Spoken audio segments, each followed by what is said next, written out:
not the part of a true culture to tame tigers, any more than it is to make sheep ferocious. And tanning their skins for shoes is not the best use to which they can be put. When looking over a list of men's names in a foreign language, as of military officers, or of authors who have written on a particular subject, I am reminded once more that there is nothing in a name. The name Menschikoff, for instance, has nothing in it to my ears more human than a whisker, and it may belong to a rat. As the names of the Poles and Russians are to us, so are ours to them. It is as if they had been named by the child's rigmarole. Iry, fiery, a cheery Van Tittletoltan. I see in my mind a herd of wild creatures swarming over the earth, and to each the herdsman has affixed some barbarous sound in his own dialect. The names of men are, of course, as cheap and meaningless as Bose and Tray, the name of dogs. Methinks it would be some advantage to philosophy if men were named merely in the gross, as they are known. It would be necessary only to know the genus and perhaps the race or variety to know the individual. We are not prepared to believe that every private soldier in a Roman army had a name of his own, because we have not supposed that he had a character of his own. At present, our only true names are nicknames. I knew a boy who, from his peculiar energy, was called Buster by his playmates, and this rightly supplanted his Christian name. Some travelers tell us that an Indian had no name given him at first, but earned it, and his name was his fame, and among some tribes he acquired a new name with every new exploit. It is pitiful when a man bears a name for convenience merely, who has earned neither name nor fame. I will not allow mere names to make distinctions for me, but still see men in herds for all them. A familiar name cannot make a man less strange to me. It may be given to a savage who retains in secret his own wild title earned in the woods. We have a wild savage in us, and a savage name is perchance somewhere recorded as ours. I see that my neighbor, who bears the familiar epithet William or Edwin, takes it off with his jacket. It does not adhere to him when asleep or in anger, or aroused by any passion or inspiration. I seem to hear pronounced by some of his kin at such a time his original wild name in some jaw-breaking or else melodious tongue. Here is this vast, savage, hovering mother of ours, Nature, lying all around with such beauty and such affection for her children as the leopard, and yet we are so early weaned from her breast to society, to that culture which is exclusively an interaction of man on man, a sort of breeding in and in, which produces at most a merely English nobility, a civilization destined to have a speedy limit. In society, in the best institutions of men, it is easy to detect a certain precocity. When we should still be growing children, we are already little men. Give me a culture which imports much muck from the meadows and deepens the soil, not that which trusts to heating manures and improved implements and modes of culture only. Many a poor, sore-eyed student that I have heard of would grow faster, both intellectually and physically, if instead of sitting up so very late, he honestly slumbered a fool's allowance. There may be an excess even of informing light.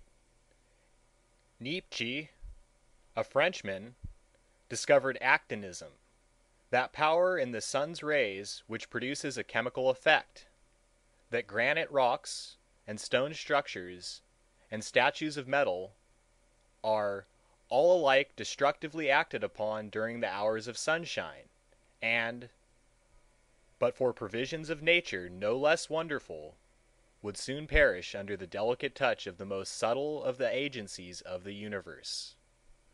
But he observed that those bodies which underwent this change during the daylight possessed the power of restoring themselves to their original conditions during the hours of night, when this excitement was no longer influencing them.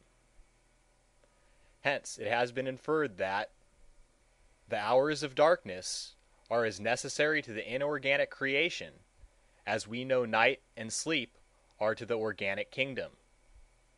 Not even does the moon shine every night, but gives place to darkness.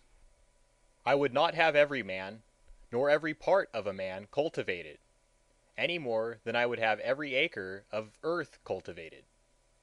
Part will be tillage, but the greater part will be meadow and forest, not only serving an immediate use, but preparing a mold against a distant future, by the annual decay of the vegetation which it supports.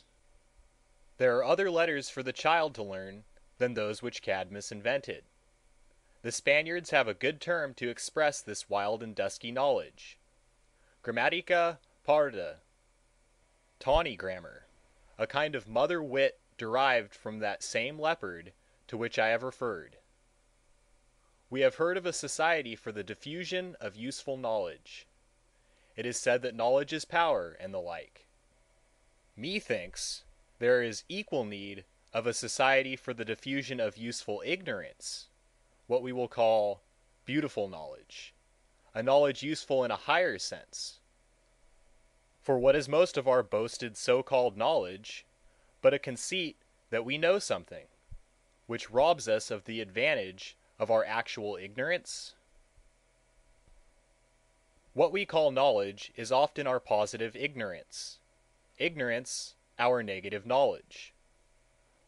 By long years of patient industry and reading of the newspapers, for what are the libraries of science but files of newspapers, a man accumulates a myriad facts, lays them up in his memory, and then, when in some spring of his life he saunters abroad into the great fields of thought, he, as it were, goes to grass like a horse, and leaves all his harness behind in the stable. I would say to the Society for the Diffusion of Useful Knowledge, sometimes, go to grass. You have eaten hay long enough. The spring has come with its green crop. The very cows are driven to their country pastures before the end of May, though I have heard of one unnatural farmer who kept his cow in the barn and fed her on hay all the year round. So frequently, the Society for the Diffusion of Useful Knowledge treats its cattle. A man's ignorance sometimes is not only useful, but beautiful, while his knowledge, so called, is oftentimes worse than useless, besides being ugly. Which is the best man to deal with? He who knows nothing about a subject, and, what is extremely rare, knows that he knows nothing, or he who really knows something about it, but thinks that he knows all?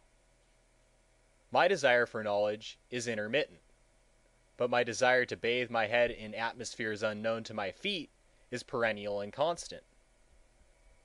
The highest that we can attain to is not knowledge, but sympathy with intelligence.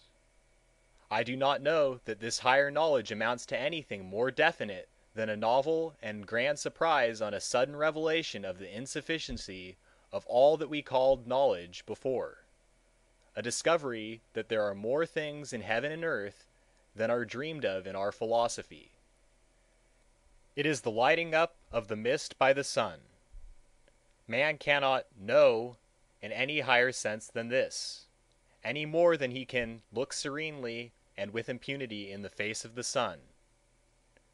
You will not perceive that as perceiving a particular thing, say the Chaldean oracles.